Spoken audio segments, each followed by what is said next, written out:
Assalamualaikum warahmatullahi wabarakatuh. Pecinta Teguh Rahayu, selamat channel yang dirahmati Allah. Sebelum kita mulai, baiknya disclaimer dulu, bahwa cerita ini adalah karya fiksi cerita inspiratif. Seluruh nama tokoh, tempat, lembaga, serta alur cerita merupakan hasil rekaan dan tidak merujuk secara langsung pada individu, institusi, atau kejadian nyata. Kesamaan nama, latar, atau peristiwa yang mungkin ditemukan dalam narasi ini bersifat kebetulan dan tidak disengaja. Tujuan utama dari cerita ini adalah sebagai sarana refleksi moral, edukasi, dan hiburan.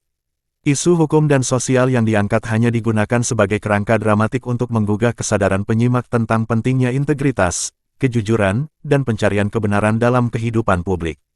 Penulis tidak bermaksud menyudutkan atau mendiskreditkan pihak manapun. Segala interpretasi atau pemahaman yang timbul di luar maksud penulisan sepenuhnya menjadi tanggung jawab penyimak. Jika terdapat unsur yang dianggap sensitif, mohon dimaklumi sebagai bagian dari kebebasan berekspresi dalam sastra fiksi. Judul, Bayang-Bayang Ijazah, Kisah Pertokra Ajito dan Ujian Kebenaran. Bayang-bayang di balik nama besar. Di tengah gemerlapnya panggung politik negeri Taifu Taifa, nama Pertokra Ajito bersinar terang. Sebagai pemimpin yang dikenal sederhana dan dekat dengan rakyat, ia telah menapaki tangga kekuasaan dari wali kota Gunung Siligata hingga presiden. Namun, di balik cahaya itu, bayang-bayang keraguan mulai merayap. Isu mengenai keaslian ijazahnya kembali mencuat. Seorang pengacara dari Gunung Laurowo, Raden Taufan, mengajukan gugatan ke Pengadilan Negeri Gunung Laurowo, mempertanyakan keabsahan ijazah SMA Pertok. Taufan mengklaim bahwa SMA Negeri Gunung Serindit, yang disebut sebagai alma mater Pertok, baru berdiri setelah tahun kelulusan yang tertera di ijazah. Bagian 2, Gugatan yang Mengguncang. Bulan itu, udara di kota Lembah Argalingga terasa lebih panas dari biasanya, bukan karena musim, tapi karena api skandal yang menyala dari gugatan seorang warga biasa bernama Taufan. Gugatan itu tak main-main. Ia bukan hanya menohok Pertokra Ajito, calon kepala daerah yang sedang naik daun, tetapi juga menyeret sejumlah institusi penting, Komisi Pemilihan Umum KPU Kota Lembah Argalingga, SMA Negeri Gunung Serindit, dan Universitas Waringin Mukti, UWM. Semua pihak terguncang. Media-media lokal dan nasional pun menyorot tajam peristiwa ini. Taufan, yang sebelumnya hanya dikenal sebagai aktivis akar rumput dan pemilik kedai kopi kecil di pinggiran kota, kini tampil sebagai simbol keberanian sipil. Ia tak datang sendiri. Dengan wajah penuh keyakinan dan suara bergetar menahan emosi, ia memperkenalkan tim hukum yang dibentuknya secara khusus, tim penggugat bukti ijazah asli Pertok Usaha Gak Punya Malu Tipu UGM. Nama itu terdengar satir, tapi justru itulah yang membuat publik mengingatnya. Di media sosial, tagar-tagar tipu game sempat trending. Dalam konferensi pers yang digelar di Balai Rakyat, Taufan berdiri tegak di hadapan kamera dan kilatan blitz. Ia membuka satu persatu berkas hasil investigasi yang ia kumpulkan selama hampir 6 bulan. Saya bukan siapa-siapa, tapi jika kebenaran diinjak-injak, maka siapapun wajib bersuara, katanya, disambut tepuk tangan para pendukungnya yang memenuhi aula. Jika ijazah SMA Pertok tidak sah, maka seluruh proses pencalonannya sebagai kepala daerah bahkan sebagai calon presiden adalah cacat hukum dan moral, lanjutnya lantang. KPU seharusnya tidak hanya menerima fotokopi yang dilegalisir. Ini bukan soal administrasi belaka. Ini soal amanah publik. Ia menunjukkan sejumlah kejanggalan, tanda tangan kepala sekolah yang tidak identik, nomor induk siswa yang tak tercatat dalam arsip Dinas Pendidikan, hingga kesaksian seorang mantan guru yang mengaku tak pernah mengenal nama Pertok di daftar kelas angkatan manapun. Kecurigaan menguat, mungkinkah ijazah itu palsu? KPU Kota Lembah Argalingga pun kena getahnya. Dalam gugatannya, Taufan menilai lembaga itu lalai dalam verifikasi berkas, bahkan terkesan menutup mata demi meloloskan figur populer. Di sisi lain, SMA Negeri Gunung Serindit tampak gagap menjawab permintaan klarifikasi, dan Universitas Waringin Mukti mendadak membatasi akses ke arsip akademik mereka. Ini bukan sekadar perlawanan pribadi, ujar Taufan dalam satu wawancara mendalam. Ini gugatan moral seluruh rakyat yang ingin kejujuran ditegakkan. Kami tidak menuduh tanpa dasar. Kami punya bukti, dan kami siap membuka semuanya di pengadilan. Desas-desus pun bergulir liar. Ada yang menyebut Taufan ditunggangi lawan politik, tapi tak sedikit pula yang menganggapnya pahlawan. Satu hal pasti, gugatan ini mengguncang tatanan kekuasaan, membuka borok sistem yang selama ini dianggap mapan. Dan badai ini baru saja dimulai. Bagian 3, Suara dari Masa Lalu. Suasana ruang sidang itu hening menegangkan. Taufan menghadirkan bukti paling kuat dan saksi-saksi hidup yang mengenal siapa sebenarnya Pertok Raajito, dan lebih penting lagi, dari mana sebenarnya ia berasal. Satu persatu saksi naik ke kursi kesaksian. Mereka adalah teman seangkatan Pertok, pernah duduk di bangku sekolah bersamanya, pernah bermain bola di lapangan tanah, pernah belajar di ruang kelas yang kini tinggal kenangan.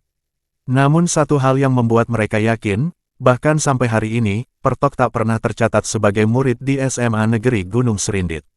Saksi pertama, Gaga Dirgantara, seorang pensiunan guru, maju perlahan. Dengan suara berat namun jelas, ia berkata, "Yang mulia, saya mengajar sejarah di Lembah Argalingga sejak tahun 80-an.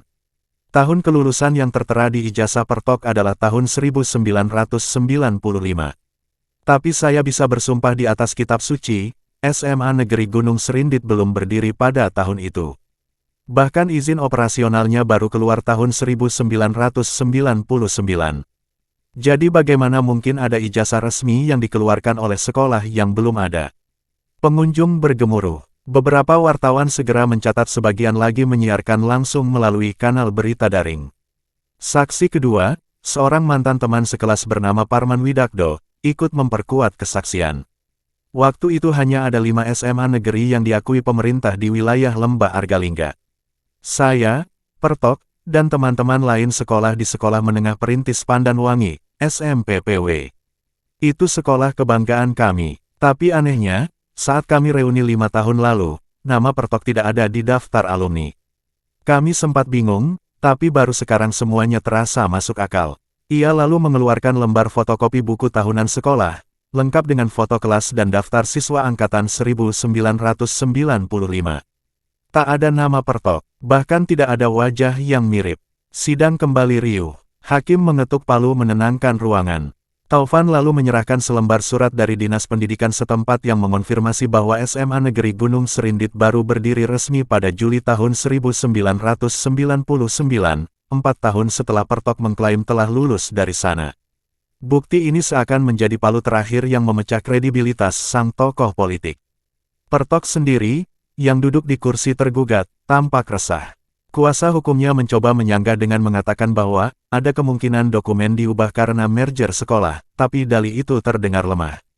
Di luar ruang sidang, massa mulai berkumpul. Spanduk bertuliskan, "Jangan biarkan pembohong duduk di kursi rakyat." Terbentang lebar, suasana makin panas. Taufan berdiri, menatap lurus ke arah Pertok. Suaranya bergetar saat berkata, "Ini bukan hanya tentang satu ijazah. Ini tentang kejujuran. Jika fondasi kekuasaan dibangun di atas kebohongan, maka negara ini sedang menggali lubangnya sendiri." Dan hari itu, suara dari masa lalu menggema lebih keras daripada janji masa depan. Suara yang tak bisa dibungkam. Suara yang akhirnya mendapat panggung keadilan. Bagian 4, Tanggapan dari Pertok. Di tengah badai gugatan yang mengguncang kredibilitasnya, Pertok Raajito akhirnya angkat bicara. Puluhan kamera televisi, mikrofon berbagai media, semua menanti apa yang akan keluar dari mulut sang tokoh yang kini berada di pusaran kontroversi. "Saya tidak gentar menghadapi serangan yang tidak berdasar," ujarnya mengawali pidato. Suaranya mantap, penuh tekanan emosional yang disengaja. "Saya sudah berkali-kali menyatakan bahwa ijazah saya sah dan dikeluarkan oleh lembaga yang diakui negara. Bahkan Rektor Universitas Waringin Mukti dan Dekan Fakultas Kehutanan sendiri telah memberikan pernyataan resmi yang menguatkan hal itu." Ia berhenti sejenak, menatap kamera, seolah ingin berbicara langsung kepada rakyat yang menyaksikan dari layar kaca. "Kalau ada yang menuduh, silakan. Tapi ingat, siapa yang menuduh, dia yang wajib membuktikan." Seketika ruangan dipenuhi sorak pendukung yang berteriak, "Hidup Pertok! Lawan fitnah!" Namun suara tepuk tangan itu tidak bisa sepenuhnya menutupi kegelisahan yang diam-diam menyelinap di balik pidatonya. Sebab, publik bukan hanya ingin pernyataan. Mereka menginginkan bukti otentik, bukan sekadar pembelaan lisan. Pertok melanjutkan, "Saya tidak main-main. Saya sedang berkonsultasi dengan tim hukum untuk mengambil langkah balik secara hukum terhadap mereka yang terus mempersoalkan keabsahan ijazah saya tanpa dasar yang sah. Dengan gaya dramatis, ia mengangkat salinan ijazahnya tinggi-tinggi, lalu berkata, inilah bukti saya menempuh pendidikan. Ijazah bukan sekadar selembar kertas. Dan saya pastikan, tidak ada dua ijazah untuk satu orang. Ia pun menyentil logika tuduhan yang diarahkan kepadanya. Jika ada orang yang kehilangan ijazah, maka lembaga pendidikan akan mengeluarkan surat keterangan pengganti, bukan mencetak ijazah baru. Ini prosedur hukum yang berlaku. Saya tidak pernah mengaku kehilangan, jadi tidak pernah meminta pengganti. Yang saya miliki adalah ijazah yang asli, yang saya terima langsung pada saat kelulusan. Beberapa pengamat menyebut bahwa pertahanan Pertok belum cukup meyakinkan. Ada detail yang belum dijawab, seperti tidak sinkronnya tahun kelulusan dengan pendirian sekolah yang dimaksud. Juga, keengganannya untuk mempublikasikan dokumen aslinya secara terbuka menambah tanda tanya. Sementara para pendukungnya tetap bersorak, barisan penentangnya justru menganggap pernyataan itu sebagai siasat menutupi ketimpangan bukti. Mereka menanti langkah hukum berikutnya dari Taufan dan tim tipu UGM yang dikabarkan akan membuka dokumen tambahan pekan depan. Di ujung pidato, Pertok menutup dengan kalimat yang bernada peringatan.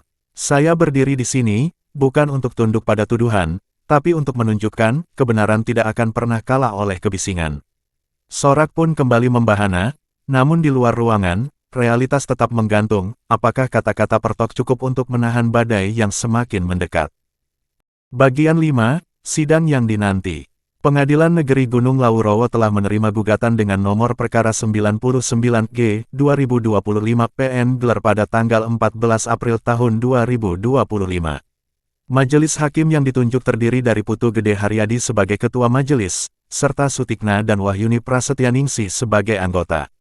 Sidang perdana dijadwalkan pada tanggal 24 April tahun 2025. Namun di luar gedung pengadilan, gelombang demonstrasi mulai membanjiri jalanan Lembah Argalingga. Dua kubu berseteru, pendukung Pertok yang mengenakan batik dan ikat kepala merah, melawan kelompok yang menamakan diri, Aliansi Kebenaran Akademik, dengan seragam putih dan selempang hitam bertuliskan, kebenaran tak bisa dipalsukan. Ketegangan meningkat saat tersebar video viral seorang pria misterius yang mengaku sebagai staf tata usaha SMA Gunung Serindit tahun 1990-an, yang menyatakan bahwa ada ijazah kosong yang pernah disalahgunakan.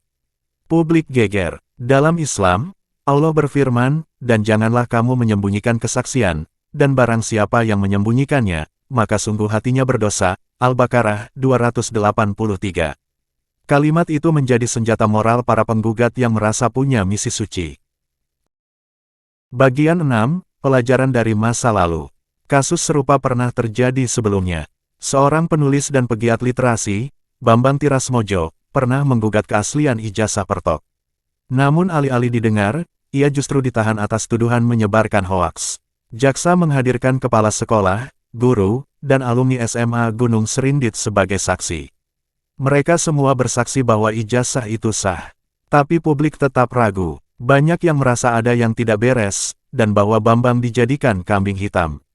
Namun yang mengejutkan, menjelang sidang kali ini, anak Bambang, Saraswati Mojo, muncul sebagai bagian dari tim advokat tipu UGM. Ia membawa dokumen warisan sang ayah, catatan investigasi, surat misterius dari pensiunan guru, dan fotokopi arsip tahun 1992. Ayahku dihancurkan karena menyuarakan kebenaran. Aku akan melanjutkan jejaknya, ujarnya dengan mata berair. Dalam budaya Jawa, tekad semacam itu disebut sebagai sengkolo balik, kesialan masa lalu yang hendak dibalas dengan keberanian menyingkap tabir. Bagian 7, Nilai-nilai Jawa dalam ujian. Budaya Jawa mengajarkan bahwa, wong jujur bakal ketulungan, orang jujur akan mendapat pertolongan. Namun, ketika pertarungan kepentingan dan gengsi mulai bermain, siapa yang bisa benar-benar jujur? Pertok menyampaikan dalam pernyataan pers bahwa ia siap bersumpah di atas Al-Quran dan kitab primbon leluhur. Saya tidak akan berdiri di panggung ini jika tidak ada restu Gusti Allah dan para leluhur. Kiai Sukatmo, tokoh sepuh dari Padepokan Lintang Kinasih, turut angkat suara, kalau memang bersih, jangan takut dibuka. Tapi kalau ada pamrih, Gusti Allah ora sare. Bagian 8, Harapan untuk masa depan. Sidang akhirnya digelar. Majelis hakim memanggil sejumlah saksi dan ahli forensik dokumen. Pihak penggugat mengajukan ahli kriminologi yang mengungkapkan bahwa tinta di ijazah Pertok tidak sesuai dengan standar tahun terbit. Argumen itu mengguncang ruang sidang. Namun kubu Pertok membalas dengan saksi ahli digital imaging yang menyebut dugaan pemalsuan terlalu spekulatif. Masing-masing kubu saling menjatuhkan argumen. Masyarakat hanya bisa berharap bahwa kebenaran akan muncul seperti matahari pagi, meski kadang mendung menyelimuti, tapi sinarnya tak bisa disembunyikan selamanya. Bagian 9, penutup yang penuh hikmah. Perjalanan ini bukan sekadar kisah seorang pejabat yang berkuasa, tetapi refleksi sunyi tentang hakikat kekuasaan dan batas kesabaran jiwa manusia. Pertuk Raajito, nama yang dulu dielukan pemimpin rakyat Sukamasuk Ronggorong sebagai pembawa harapan, kini berdiri di ujung simpang jalan yang menuntut kejujuran sejati. Jabatan tinggi yang pernah membentangkan karpet merah, kini justru menjebaknya dalam koridor sepi penuh gema penghakiman batin. Dalam diam malam, ketika lampu kantor telah padam dan lorong kekuasaan menjadi hampa, Raajito sering termenung sendirian. Bukan takut pada musuh politik, tapi pada sosok yang menatapnya dari cermin dirinya sendiri. Ujian kejujuran, ternyata, tak selalu datang dalam bentuk jebakan luar. Kadang ia menjelma sebagai bisikan halus di kepala, haruskah kau tutup mulut demi stabilitas? Atau, masih adakah ruang untuk nurani dalam arena kekuasaan? Pepatah leluhur Jawa menyentuh nuraninya, Suradiraja Ningrat, lebur dening pangastuti, keberanian, kegagahan, dan kekuasaan sebesar apapun, akan meleleh oleh kelembutan hati dan kebijaksanaan cinta. Kalimat itu bergaung lirih, memeluknya dalam remang pengakuan, bahwa manusia bukan dikenang karena apa yang ia kuasai, tetapi karena apa yang ia perjuangkan, dan bagaimana ia bertahan dalam badai fitnah serta godaan. Malam itu, ketika ia menatap langit dari balkon rumah dinasnya yang megah tapi sunyi, terdengar lantunan ayat menggema dari masjid dekat taman kota. Hatinya bergetar kala mendengar firman Allah. Wahai orang-orang yang beriman, bertakwalah kepada Allah dan katakanlah perkataan yang benar. Al-Ahzab 70. Air matanya jatuh perlahan. Bukan karena takut kehilangan jabatan, tetapi karena sadar bahwa selama ini, ia mungkin terlalu sibuk membenarkan strategi, sampai lupa membenarkan niat. Sejarah bukan hanya mencatat siapa yang menang dan siapa yang kalah. Ia juga mencatat siapa yang tetap lurus meski bisa membelok, siapa yang jujur meski bisa menyembunyikan, siapa yang memilih diam bukan karena takut, tapi karena menahan dendam dengan sabar adalah kekuatan paling agung dari seorang pemimpin sejati. Kini, Raajito tak lagi mencari kemenangan. Ia mencari makna, dan dalam sunyi itu, ia memilih jujur meski sendirian. Ia tahu, kelak anak-anak negeri akan membaca kisah ini. Bukan untuk mengaguminya, tapi untuk belajar bahwa kekuasaan adalah amanah, bukan anugerah. Sebab jabatan bisa habis, pangkat bisa lenyap, tetapi kejujuran akan hidup jauh setelah nisanmu tertancap di tanah kuburanmu.